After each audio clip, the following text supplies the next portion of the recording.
AGT Live 24/7 পরবর্তী পর্যায়ে আজকে ত্রিপুরা চলছে আরএসএস এর নিয়ন্ত্রিত বিশ্ব হিন্দু পরিষদের নিয়ন্ত্রিত বিজেপি সরকার। আমি বিনীতভাবে দল মতের ঊর্ধ্বে থেকে ত্রিপুরা জননাগরিক তাদের কাছে আমি জিজ্ঞাসা করতে চাই, আপনাদের জীবনের অভিজ্ঞতাটা কি? সামন্ত শাসক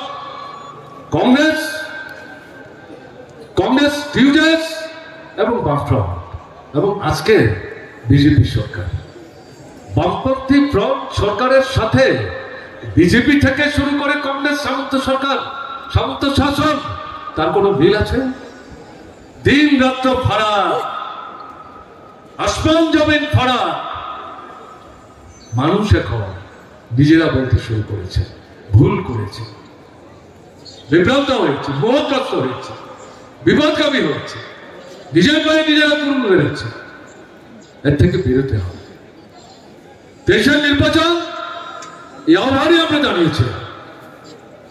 এরা 39টা ভোট পেয়েছে, 18 নির্বাচনে 51টা ভোট পেয়েছে, তার মধ্যে 40-এর উপর ভোট ছিল কংগ্রেসের।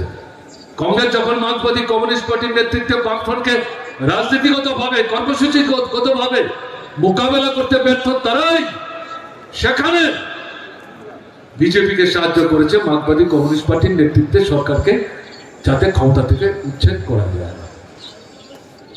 সেই বিজেপি দেশের নির্বাচনে 39টা ভোট পেয়েছে 5 বছরের ব্যবধানে, কিন্তু এই 39 ভোট 18তে তারা যে 51টা ভোট পেয়েছিল, সেখানে কেউ আঙুল তো বলতে পারেননি যে আমি ভোট দিতে পারিনি, আমার ভোটের অধিকার হরণ করেছে, জোর করে আমার ভোট অন্যরা দিয়েছে, এরকম কোনো অভিযোগ ছিল না। রাত্র 1:30টার সময় পর্যন্ত কৈলাসহরে ধর্মনগরে মুসলিম মা 6 মাসের শিশু কোমরে নিয়ে কাঁখে নিয়ে লাইনে দাঁড়িয়ে ভোট দিয়ে গেছেন নির্বিঘ্নে। কিন্তু দেশের নির্বাচন এই যে 39 ভোট, তাতে আমরা যা দেখেছি 20 থেকে 22টার বেশি ভোট বিজেপি পায়নি। বাকি যাব আপনার ভোট তারা লুট করেছে, আপনাকে আপনার ভোট দিতে দেয়নি। আগরতলা সহ ত্রিপুরার মহকুমায় মহকুমায় ঘটনা ঘটেছে। তারা জানে তারা কিভাবে সরকারে আসছে। মুখ্যমন্ত্রী নিজে জানেন উপনির্বাচনে বর্দলী থেকে তিনি কিভাবে জিতেছেন, পরের নির্বাচনে এই বর্দলী থেকে তিনি কিভাবে জিতেছেন তিনি নিজেই তো জানেন। আমাদের ব্যাখ্যা করার কি দরকার আছে? এরকম একটা পরিস্থিতিতে দাঁড়িয়ে এরা ভীত, এরা সন্ত্রস্ত, এরা বুঝতে পারছেন জনগণ এটাকে মেনে নেবে। তাই যেটা আপনাদের কাছে বলতে চাইছি, আমার আগে বলেছেন জিতেন চৌধুরীও বলার চেষ্টা করেছেন কেন আমাদের এই মিটিংটাকে তারা বাধা দেওয়ার চেষ্টা করেছে। বাধা দিয়ে কি মানুষকে আটকানো গেছে? পেরেছে? আপনাদের জানার জন্য বলছে, পুলিশ পরশুদিন সন্ধ্যা তো ইনসিস্ট করেছে দরখাস্তে লিখে দিন 3000-এর বেশি লোক হবে না। আরে এটা কেমন ধরে কথা হবে? পুলিশ ঠিক করবে আমাদের জনসভায় কত লোক হবে। শুনেছেন এরকম কাণ্ড?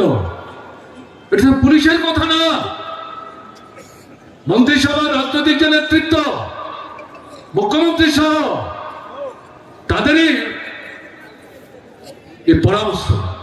তো আমরা তো সেখানে বলেছি দরখাস্ত না রাখতে পারে কিছু করেন না, মিটিং হবে, যেখানে আটকাবে সেখানে মানুষ বসবে, সেখানেই প্রতিনিধি পেরেছে। আজকে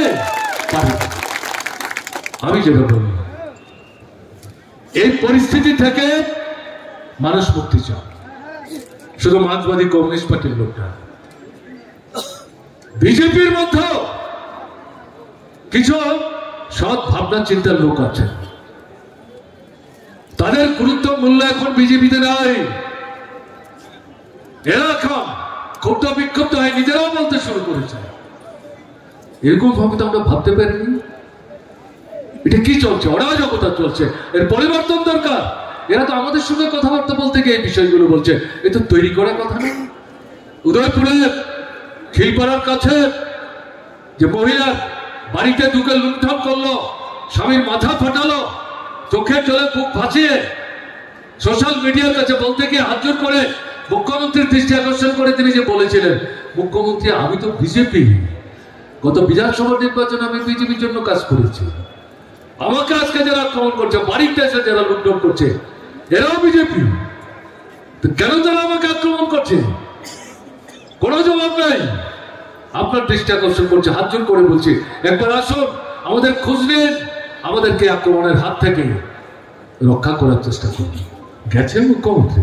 কোন মন্ত্রী গেছে সেখানে? না, ওরা জনতা চলছে। কোথায় আইনের শাসন? জঙ্গলের শাসন চলছে। মায়েদের পুরুষদের উপর বীভৎস আক্রমণ সংঘটিত হচ্ছে, কিশোরীদের উপর বীভৎস আক্রমণ সংঘটিত হচ্ছে। থানায় গেলে পর আমি সব থানার কথা বলছি, কোন থানায় কেন আসছেন? মন্ডলের কাছে যান, আলোচনা করে মীমাংসা করবে, মামলা করবেন, কোর্টে যাবেন, আরো পয়সা খরচ হবে, আরো তো ব্যতিব্যস্ত হবেন, অসুবিধা হবে। চা বিস্কিট খেতে খেতে এই সমস্ত কথা রসে রসে থানার কোনো দারোগাবাবু বলছেন। বুঝতে পারছেন এই দুঃসাহস তাদের কোথেকে আসছে? বামফ্রন্ট সরকারের সময় এই সমস্ত কথা বলবার সাহস পেয়েছে। আমি একটা দৃষ্টান্ত দিচ্ছি, আগরতলার পূর্ব থানা, মহিলাদের জন্য আমরা থানা করেছি। আক্রান্ত মহিলা থানায় গিয়ে যখন অভিযোগ করছিলেন, এই থানায় সমস্ত কর্মচারী ছিলেন মহিলা, যিনি প্রধান অফিসার তিনি তার সাথে খারাপ ব্যবহার করছিলেন। অভিযোগ সত্য না মিথ্যা যাচাই করবার চেষ্টা করছিলেন, তার অভিযোগ রাখেনি। পরবর্তী সময় যখন সরকারের দৃষ্টিতে আনলো, এই থানার ওয়ার্ডেরও প্রত্যেককে সেখান থেকে সরিয়ে অন্যত্র বদলি করে দেওয়া হয়েছে এবং তাদের বিরুদ্ধে তদন্ত করে কার্যকরী ব্যবস্থা নেওয়ার নির্দেশ বামফ্রন্ট সরকার দিয়েছে।